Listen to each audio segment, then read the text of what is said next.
Good morning, good afternoon and good evening प्यारे बच्चों. In our previous lecture, I have told you something about vector product, that is cross product.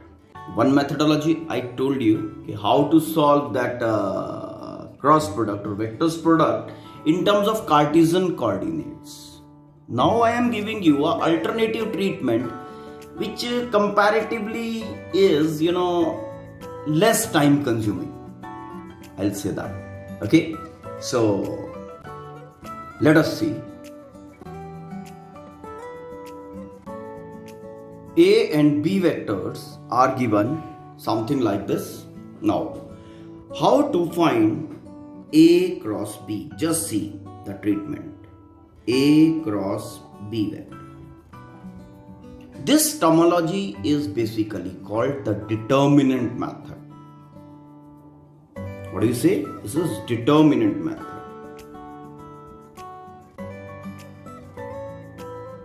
This method you will be studying in detail in your 12th class mathematics.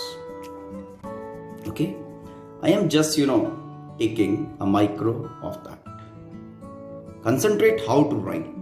Now, how we write a determinant, see. That is basically a square matrix. Square matrix. Square क्या होता है? जिसमें rows and columns में जो elements हैं वो बराबर होते हैं. Okay? Now, here I'll be writing 3x3 matrix. सबसे पहले देखो 3 rows and 3 columns. I, J, K दोनों में unit vectors हैं. I, J, K. ठीक, first row over. After that, what we have to do? You have to, write these coefficients of I, J and K. X1, Y1, Z1. जो numbers उनके साथ I, J, K के साथ associated है. Corresponding to first vector and then second. X1, Y1 and Z1. ये second row बनाएगा. Okay, now third row बनाएंगे ये वाले कोएफिशिएंट्स जो सेकेंड वेक्टर के आई जे के यूनिट वेक्टर्स के साथ में है. x2, y2,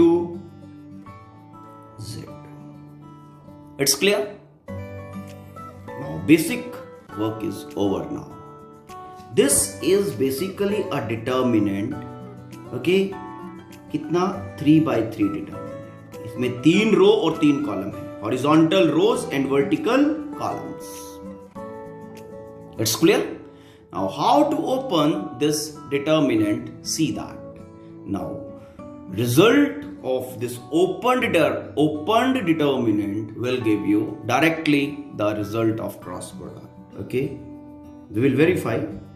First open this determinant. Now we have to take first element, very first element, and write here. Okay, ठीक है. फर्स्ट एलिमेंट के साथ अपनी तरफ से एक पॉजिटिव साइन अटैच करना है व्हेन प्लेसिंग इट हियर. ठीक, जब सेकंड के रिस्पेक्ट में ओपन करेंगे तो सेकंड के साथ अपनी तरफ से एक नेगेटिव साइन मल्टीप्लाई करना है और अल्टरनेटली गो ऑन. फर्स्ट के साथ पॉजिटिव, सेकेंड एलिमेंट के साथ नेगेटिव, देन पॉजिटिव. अगर ये 4x4 होता तो फिर नेक्स्ट एलिमेंट के साथ नेगेटिव. अल्टरनेटली पॉजिटिव नेगेटिव अपनी तरफ से अटैच करते जाना है. Got it? Now I cap first element. Now forget about the row and column containing that element जो आपने कंसीडर किया. आपने कंसीडर किया आई कैप. तो जो रो, जिस रो का पार्ट ये आई कैप है, फॉरगेट अबाउट. जिस कॉलम का ये पार्ट है आई कैप, फॉरगेट अबाउट. और जो रिमेनिंग सेट है उसको क्रॉस मल्टीप्लाई करना है like this.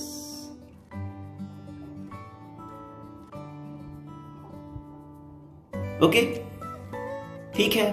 Down side order is positive order और up side order is negative order. How to see here, I cap first अपनी तरफ से एक पॉजिटिव लगाया, ठीक, then y1 z2 positive order, negative order y2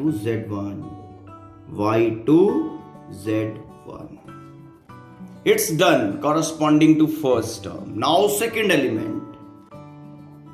element is j cap. Second element को अपनी तरफ से नेगेटिव से मल्टीप्लाई करना है, बताया ना अभी, अल्टरनेटली पॉजिटिव नेगेटिव जब ओपन कर रहे हैं अपनी तरफ से प्लेस करना है फर्स्ट एलिमेंट के साथ, ठीक, j cap. Now forget about the row and column containing j cap, इसको और इसको हमने, ठीक है, अब किस किस को मल्टीप्लाई करना है, x1 z2, क्योंकि ये तो we have forgot about this ना, this is part of this column j वाला, तो इसको कॉलम को और row, forget about the row and column containing j, fine j cap and cross multiply the remaining. x1 z2 is downside order, so positive order, x1 z2, and x2 z1, this is the negative order, x2 z1. It's clear? Now the third element is k cap plus, इसके साथ मैंने plus लगाया, why? क्योंकि first के साथ plus लगाया था, second के साथ अपनी तरफ से एक नेगेटिव ऐड लगाया, ओके. अगर ये सेकंड एलिमेंट नेगेटिव हो तो एक नेगेटिव मैं अपनी तरफ से लगाऊंगा तो फिर ये पॉजिटिव बन जाएगा, दैट वे, मतलब नेगेटिव अपनी तरफ से एक लगाना ही है. Then K cap, okay. Now forget about the row and column containing K cap, x1 y2. It's clear, positive order then negative order minus x2 y1. It's clear? Now the vector is ready. इसका जो थोड़ा सा mathematical shuffling है वो भी कर देते हैं. Now a vector cross b vector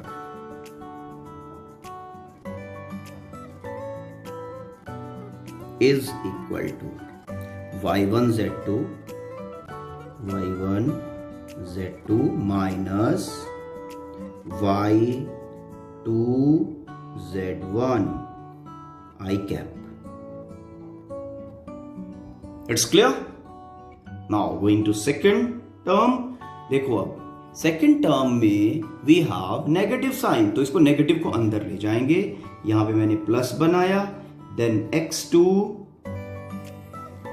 z1 minus x1 z2 हो गया ना, and j cap. It's clear. Now the third part is positive है तो प्लस आ गया, x1 y2 minus x2 y1 के कैप. It's clear. अब चेक करते हैं क्या ये result which I have got is similar to the result, okay, which is given, which was derived in the previous lecture. Okay, let us see ये हमारा previous lecture जो हमने simple treatment की थी, प्रोडक्ट वाली simple treatment, okay, normal rules use करके, okay, तो कुछ ऐसा रिजल्ट वी हैव गॉट. ठीक, ओके, कुछ ऐसा रिजल्ट हमें मिला था. अब चेक करते हैं जो result we have got from determinant method, क्या दोनों results are same. Let's check. See now, this is the result, ये वाला we have got from determinant method, है ना, this one.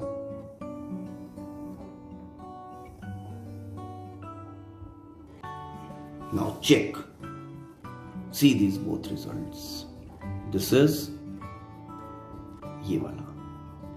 This is from normal treatment.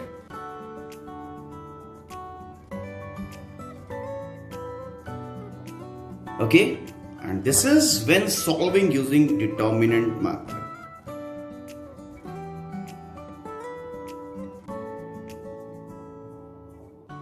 It's clear? Now y1 z2 z1 y2 y1 z2 z1 y2 I cap. See देखो I cap. Second term z1 x2 minus x1 z2 j cap. It's clear? x1 y2 minus y1 x2 k cap. The result is same now. So changing methodology doesn't change the result, never changes the result. You will be finding this treatment, determinant treatment, comparatively easy and less time consuming.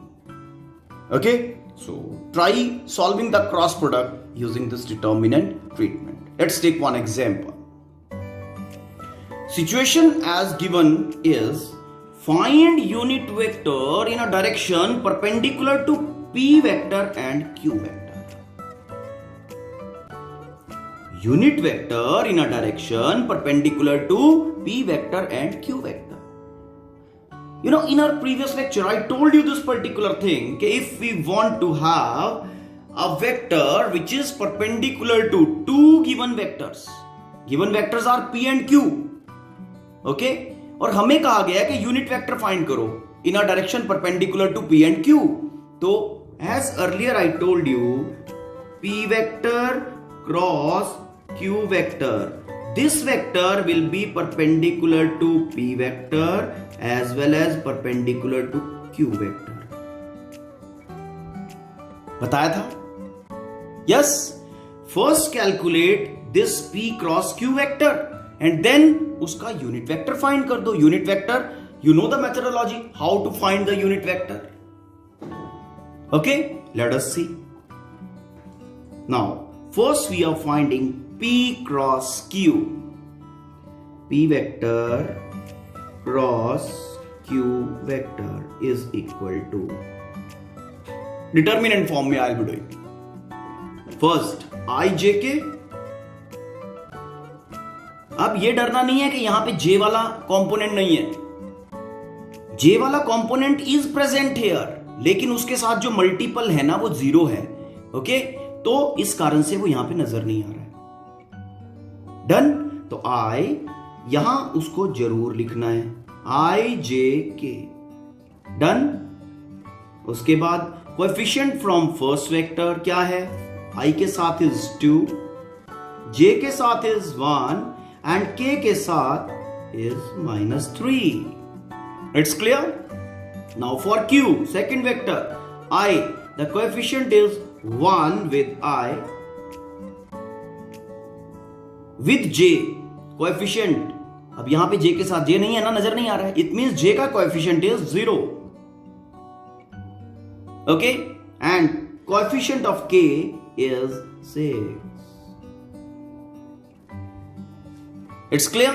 Now open this determinant to find p cross q vector which is perpendicular to p as well as q vector is equal to, see here, I, positive sign अपनी तरफ से, positive I, then cross multiply the remaining part, remaining elements. Okay, क्या करना है? Forget about the row and column containing I cap. Then 1 into 6, 1 into 6 बना 6 -3 into 0, वो 0 हो गया तो -0. ये लो बेटा, -0. इट्स ओके, क्योंकि -0 एंड -3 का multiplication is in reverse order, तो एक नेगेटिव हम अपनी तरफ से इंडक्ट करेंगे और एक ऑलरेडी यहां पे आ ही रहा है ना. तो ये -3 into 0 तो 0 हो गया, तो ये -0 मिला. ठीक. Then second element to be multiplied with negative from my side, तो ये पॉजिटिव है तो यहां पे मैंने लिखा -j cap. Now forget about the row and column containing j cap. कितना बनेगा? 2 into 6, 12. 1 minus 3 minus 1 minus 3.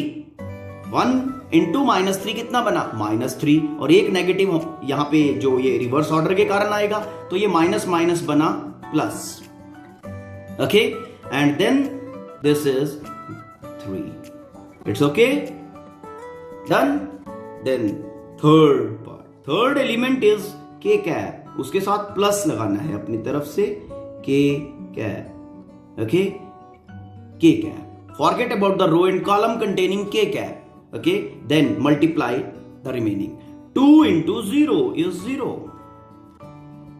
Forward order.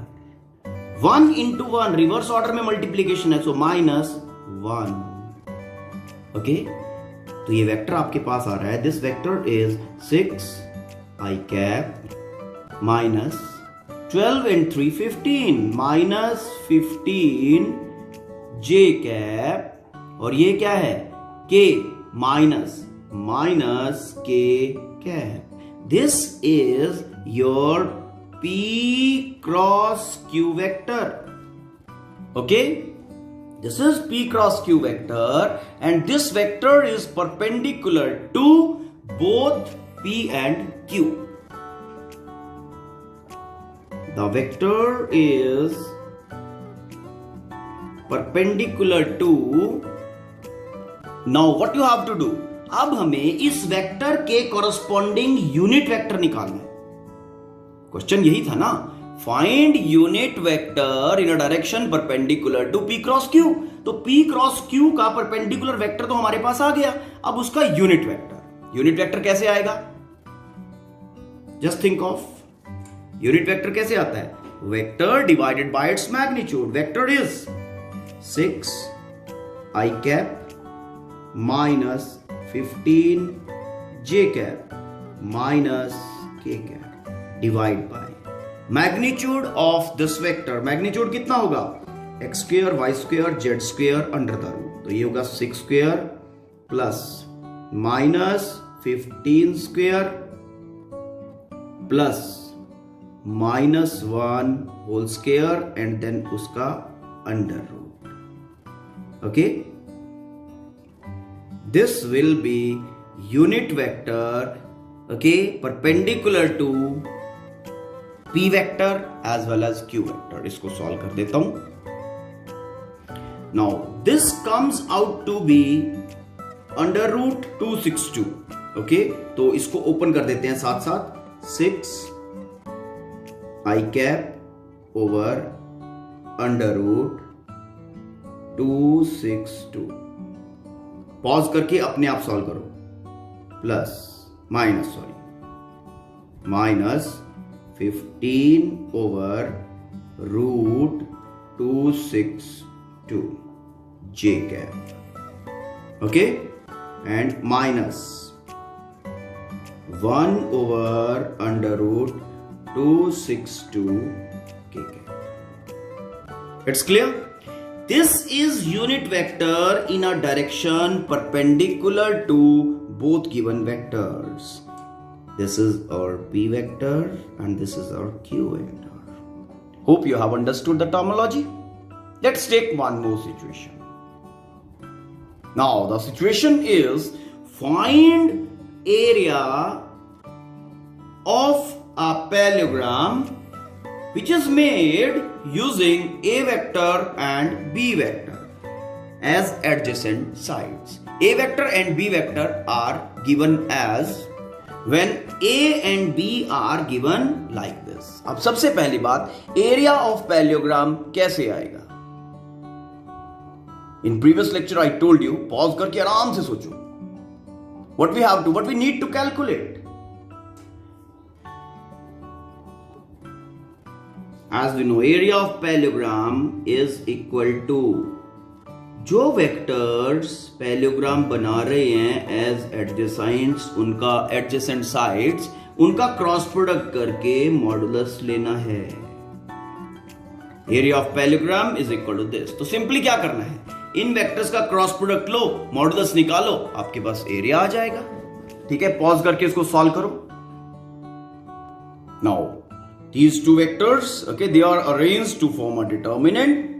ठीक है, 3 rows 3 column, I j k then coefficients 1 minus 6 plus 4, 1 minus 6 plus 4, then 2 minus 3 plus 1, 2 minus 3 plus 1. Now opening this determinant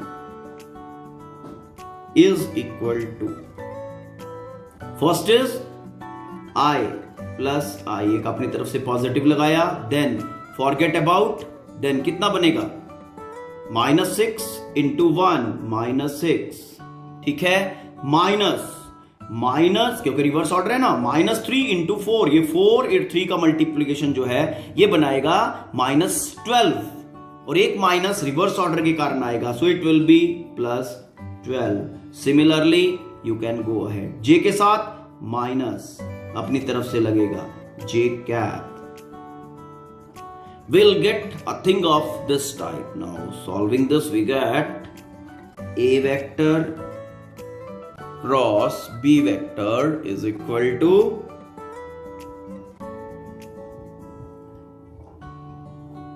this is +6 I cap, then -7 और ये -j +7j. Okay, and then k will be 9 plus 9k. This is the area vector. Okay, ये आपका area vector आ गया.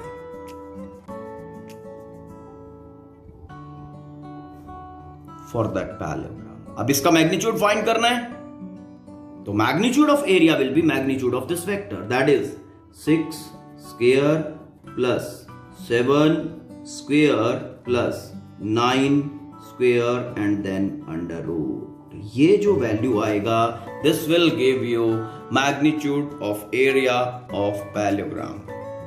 Solving this we get 12.88 units. Whatever will be the units given, that will be that. So this is magnitude of the area of the parallelogram formed using these two vectors. Hope you have understood. Some more things about cross product. Let us see. Cross product of a vector with itself is 0. बिल्कुल ठीक है. देखो, A vector cross A vector, A vector, A vector, a vector with itself कितना angle बनाएगा? 0. Okay, both are parallel, so it will be A sin of 0 into n cap. Sign 0 है, 0 तो ठीक है, जो भी आ रहा है, तो साइन 0 is 0. It's clear? ठीक है. This is saying this first point in some other way. Cross product of two parallel vectors. कोई भी दो different हो, parallel होने चाहिए. When theta is equal to 0, तो cross product of two parallel vectors will be equal to 0. Why? Because angle between them will be 0 degree. It's okay? Now, the next thing is cross product of two vectors is anti-commutative. Commutative नहीं है, anti-commutative. इसका मतलब क्या है? A vector cross B vector is equal to negative of B cross A. अगर A cross B is equal to B cross A होता तब हम इसको commutative कहते हैं. अभी इक्वल तो है, मैग्नीट्यूड इक्वल है, लेकिन डायरेक्शन उल्टा होता है ना, N cap. Right hand thumb rule लगाओ, देखो, this is your A vector, this is your B vector. Right hand thumb rule लगा के ए क्रॉस बी फाइंड करो. A cross B when you will be finding, you will be having A cross B, A B sine of theta whatever is angle between them, और A cross B right hand thumb rule apply करके perpendicularly out from the page बनेगा unit vector n cap. Now B cross A magnitude will be remaining same because BA आएगा यहां पे, BA या AB one and all same thing, दोनों magnitude है, number है. Sine of theta angle will be remaining same, and B cross A when you will be finding down side होगा thumb, perpendicularly inside the page. तो if you are defining a vector जो perpendicularly बाहर आ रहा है page से as an cap, तो जो perpendicularly अंदर जाएगा उसको आप क्या डिफाइन करोगे, minus N cap. N cap का नेगेटिव वेक्टर यूनिट वेक्टर है ना, तो यहां से क्या पता चला, A cross B is equal to minus of B cross A. It's clear? ठीक है, तो the cross product of two vectors is anti-commutative. Now the next thing is cross product of two vectors is distributive in nature. Okay, what's the meaning? That is A cross B vector plus C vector is equal to, ठीक है, मतलब B और C को add करके A के साथ उसका cross product अगर करें तो that will be equal to A cross B plus A cross C. This is valid. Okay, so we say cross product of two vectors is distributed. You can, okay, A B C vector consider करो और B C को directly add करके A के साथ cross product करके देखो and solve this individually and process. You will be getting equal result. इसको खुद प्रूव करके देखना. Fine. The next thing is, यहां by mistake मैंने 2 vectors लिख दिया था, है ना? 3 vectors are equal. Fine. Somehow, so cross product of vectors is distributed. इस तरह से लिखे. Now cross product of vectors is associative. Associative in nature. Okay. How? Associative का मतलब है कि if we are having vectors like this A plus B, okay, cross C plus D, okay, then this will be equal to, ठीक है, A cross C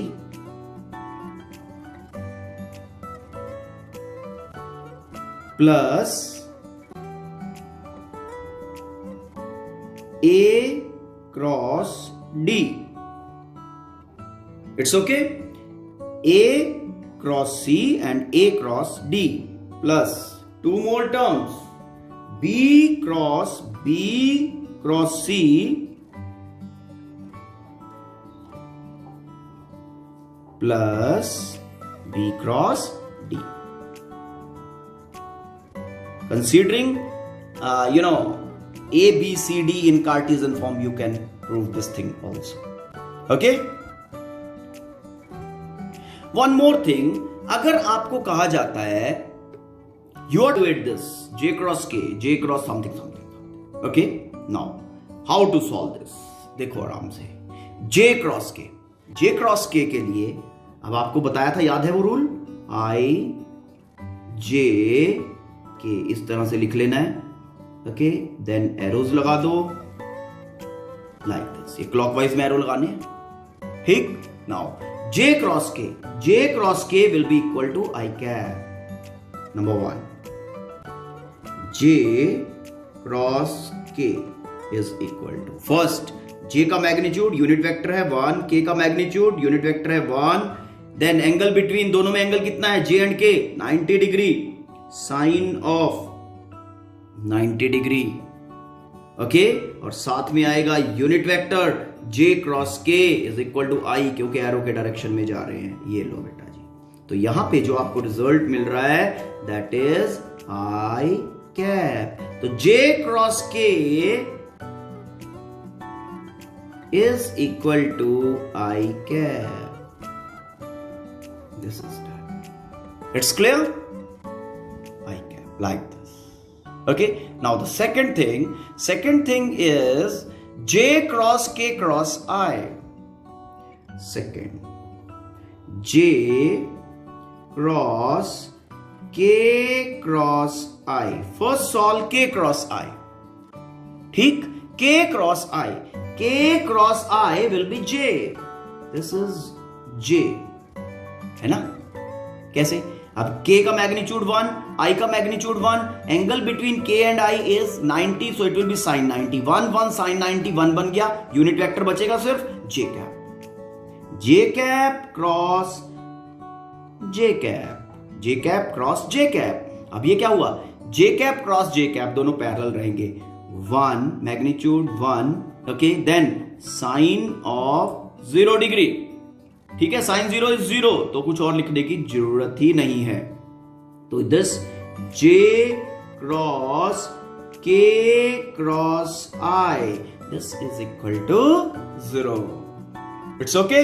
now the next thing is third part, i dot j cross k. I dot j cross k. How you'll be solving this? I dot j cross k. How I'll solve this? j cross k. j cross k कैसे solve होगा? j cross k. चलो solve कर देते हैं. j, first magnitude of j cap, then magnitude of k cap, then angle between, sine of angle between both 90 degree, and j cross k. यहां से आ जाओ, j cross k i, तो j cross k is i. तो ये आपका situation क्या बन गया? j cross k is equal to i cap. I cap.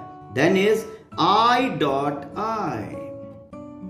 j cross k का वैल्यू डाल दिया ना, तो फिर ये अब ये ब्रैकेट तो सॉल्व हो गया, i cap बन गया. अब i डॉट i बन गया. i डॉट i क्या बनेगा?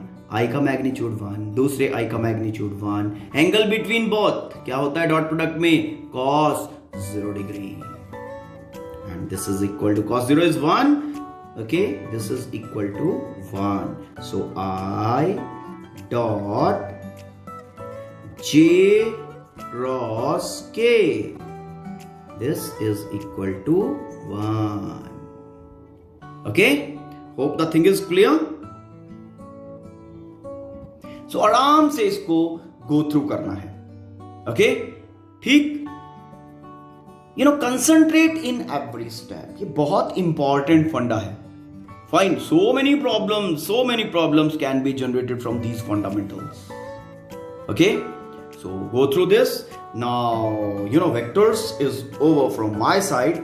Now this is your choice how you are grilling me and how you are asking me the problems. Problems are most welcome. Thank you. Have a nice day.